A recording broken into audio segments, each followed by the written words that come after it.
तर आपली आता ही लहान कोकरं आहेत आणि ह्या लहान कोकरांना म्हणजे लहान असतानाच आपण थोडाफार काफ स्टार्टर देतो आणि जशी जशी मोठी व्हायला लागतात तसं आपण थोडं थोडं आपली जी खपरी पेंट आहे ती द्यायला लागतो। त्यामुळे बघू शकता ही खपरी पेंट खात आहे। आपली जी ही पिल्लं आहेत ना ती लहान असतानाच आपण त्यांना थोडाफार खुराक द्यायला, जसं काफ स्टार्टर सुरुवातीला द्यायची सुरुवात करतो आणि त्याच्यासोबतच त्यांची गव्हाणी जी आहे ती सेपरेटली ठेवतो। ह्यासाठी ठेवतो सेपरेटली की जी ही आपली लहान कोकरं आहेत ह्यांना आपण पुढचं आपलं भविष्य हीच आहे, म्हणजे ह्यांच्यावर पुढं आपला अवलंबून असतो भविष्य। त्यामुळे काय होतंय की ह्यांची जी बॉडी स्ट्रक्चर वगैरे हाईट वगैरे आहे ती व्यवस्थित व्हावी ह्यासाठी लहानपणीच थोडं, जसं आपल्या मुलांना आपण चॉकलेट वगैरे देतो ना आवडीने गोड काहीतरी वेगळं, तसंच ती आपण जे काफ स्टार्टर आहे खपरी पेंट आहे ही त्यांना देत असतो। जेव्हा त्यांना खायला घालतो ना त्याच्या आधी आम्ही थोडंफार आहे ना खपरी पेंट देतो आणि त्यांना ती सवयच आहे, म्हणजे एक आशा असते त्यांना की आता आम्हाला खायला भेटतंय, म्हणजे आम्हाला ते चॉकलेट सुद्धा भेटणार आहे जसं खपरी पेंट आहे।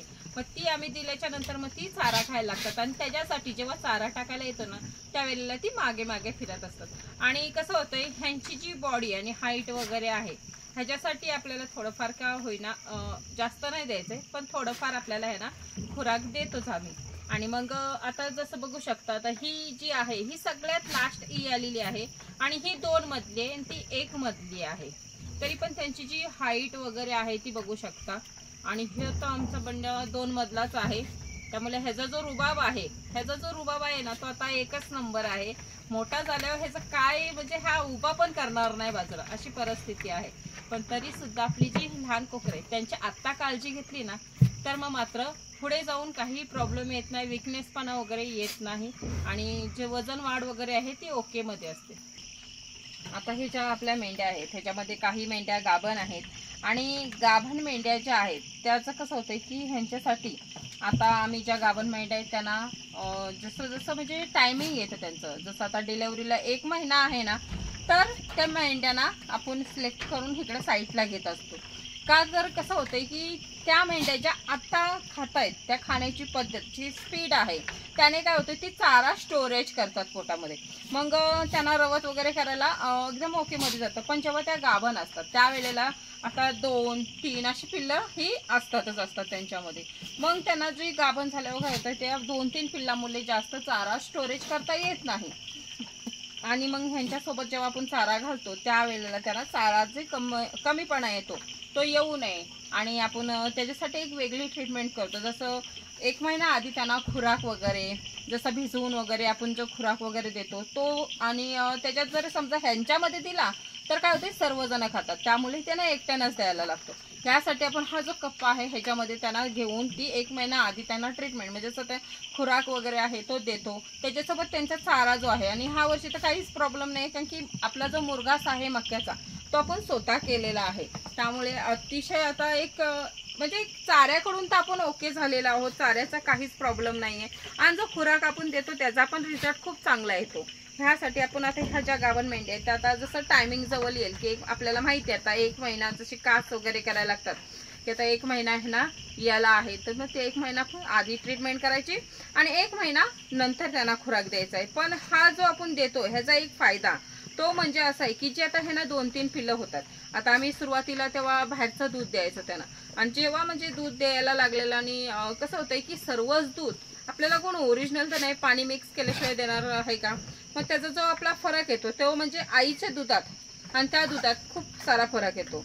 ह्यासाठी आपल्याला आईचं दूध वाढवायचं आहे, मग आईचं दूध कसं जास्त येणार तर आपल्याला ही 1 महिना आधी याच्या आधी 1 महिना आधी आपल्याला त्याला खुराक तिचं चारं हे सर्व नियोजन परफेक्टली तिच्यासाठी ठेवायला पाहिजे। तिच्यावर फोकस म्हणजे जो आपण बाहेरच्या दुधावर खर्च करतो त्याच्यापेक्षा तो न खर्च करता तोच खर्च हिच्यावर करायचा आहे आणि हिची जी काळजी घ्यायची ती काळजी जर आपण त्या वेळेत घेतलेला जसं याच्या आधी 1 महिना घेतलेली की मग तिला दूध वगैरे कमी येत नाही आणि तिची 2 पिल्लं असू दे 3 पिल्लं असू दे त्यांना दूध पुरेपूर म्हणजे पुरेल असं दूध तिला साचतं। कारण की काय होतंय जसं तिला दूध देतो ना जास्त प्रमाणात तर तिच्या पिल्लांसाठी खूप गरजेचं आहे, मग आपल्याला बाहेरच्या दुधाची गरज नाही आणि नंतर मग 1 महिना एक्स्ट्राच आपल्याला ह्यासाठी चालू ठेवायचं आहे याल्याच्या नंतर की तेव्हा ती पिल्लं दूध पियत असतात आणि मग तिचा जो बॉडी स्ट्रक्चर आहे तो उतरू नये, तिचा जो कॅल्शियम वगैरे आहे ते सर्व कमी होऊ नये ह्यासाठी आपल्याला तो खुराक द्यायचा आहे. आणि त्या खुराकावर तो जो दूध जास्त येईल ना तो आपल्या पिल्लांना भेटणार नाही. पिल्लांना जर दूध आईचा जास्त भेटला तर त्यांची जी म्हणजे जे काही त्यांची ग्रोथ वगैरे होते ती कमी प्रमाणात होत नाही, कारण की त्यांच्या आईचं दूध असल्यामुळे तो ग्रोथ वगैरे पण खूप छान प्रकारे होते. आणि ह्यासाठी म्हणजे कसं होते, हा जो आपला व्यवसाय आहे त्याच्यात सर्व हे जे आपले अडथळे वगैरे येतात ह्याच्यावर लगेच उपायाचं म्हणजे आज केल्याने मला लगेच उद्या रिझल्ट भेटलाय असं नाहीये. तर ह्याच्यासाठी आपल्याला खूप सारा प्रयत्न करायला लागतोय, खूप सारं शिकायला लागतं. तर तसंच आहे, जेव्हा हा व्यवसाय सुरुवात केलेला आणि सर्व आपल्याला गोष्टीला, तर सुरुवातीला आम्ही जेव्हा आले तेव्हा वेळेला बाहेरचं दूध कारण की कमी पडायला लागलं, आपल्याला अभ्यास नव्हता त्यावेळेला, मग बाहेरचा दूध द्यायला लागलेला. मग नंतर दुसऱ्या म्हणजे सर्व कळतपर्यंत ह्यांच्या 2 डिलिव्हऱ्या झालेल्या होत्या. मग जेव्हा सेकंड डिलिव्हरीला आम्ही असं हे केलेलं थर्डला की हे ना आपण खुराक म्हणजे जो बाहेरनं दूध घेतोय त्या दुधाला तर आपण पैसे देतोच, मग ते पैसे दुधाला न देता ह्यांच्यावर खर्च करायचा आहे, ह्यांना खुराक द्यायचा आहे.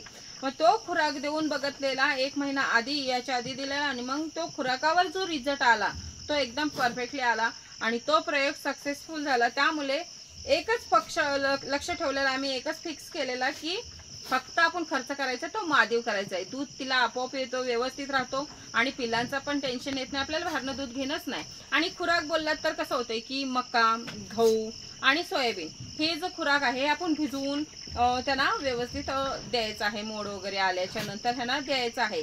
आणि एका मेंढीला कमीत कमी बोललात तर पाव किलो तरी खुराक पाहिजे, पाव किलो खुराक एका मेंढीसाठी. आणि 2 टाइम द्यायचं नाही, तर आम्ही एकच टाइम देतो. एकच टाइम देऊन सुद्धा त्याचा रिझल्ट खूप चांगला येतो. म्हणजे विचार करा की आपण ह्या मेंढीवर बाहेरचा खर्च करण्यापेक्षा स्वतःहून जर असं ह्यांना खुराक वगैरे करून दिलेला तरी ह्या मेंढ्या एकदम ओके मध्ये राहतात. ह्यांना 2 पिल्लं झाली तरी दुधाचं टेन्शन नाही, 3 पिल्लं झाली तरी पण दुधाचं टेन्शन येत नाही. आणि ह्या खुराकामुळे काय होते, मेंढीची जी आपली तब्येत वगैरे आहे ती सुद्धा उतरत नाही, कारण की तिला पण व्यवस्थित प्रमाणात खायला खुराक वगैरे असतो. आणि तसं बघायला गेलं तर ज्या ह्या आपल्या मेंढ्या आहेत ह्यांचं कसं होतं की आपण कितीही ट्रेनिंग घेतलं ना तरी आपल्याला ते कळत नसतं की आपल्याला पुढं ह्याच्यात काय केलं पाहिजे, चुकामुका होतच असतात. पण न ट्रेनिंग घेता सुद्धा आपण ह्यांना पालन करू शकतो आणि एकदम परफेक्टली पालन करू शकतो. पण त्याच्यासाठी जसं आपण मी म्हणत आले ना की मेंढ्यांना आपण टाइम दिला पाहिजे, जसं चारा घालायचा निघून जायचं तसं नाही. ह्यांना चारा घालून त्यांच्यात थोडं टाइम बसलं की ती ऑटोमॅटिकली आपल्याला शिकवत असतात की त्यांना काय गरज आहे, त्यांना काय पाहिजे, ही पण बोलतात. पण ती भाषा आपल्याला समजली पाहिजे. आणि ही भाषा ज्या वेळेला तुम्हाला समजेल ना तर तुमचा तिथेच अनुभव मोठा होतो, तिथेच तुम्हाला शिकलं जाईल की ह्यांच्यासाठी काय गरजेचं आहे. आणि ज्या वेळेला त्यांची गरज तुम्ही भागवाल ते व्यवसाय कधीच आपला स्टॉप होत नाही. आता हीच नाही तर आपली जी लहान कोकरं आहेत ना ती सुद्धा आपल्याला बोलत असतात. तर कसं होतंय, ज्या वेळेला आपण शेडमध्ये येतो त्या वेळेला एक निरीक्षण करणं गरजेचं असतं. निरीक्षण म्हणजे कसं होतंय की कुठली मेंढी कशी आहे, काय बोलत आहे.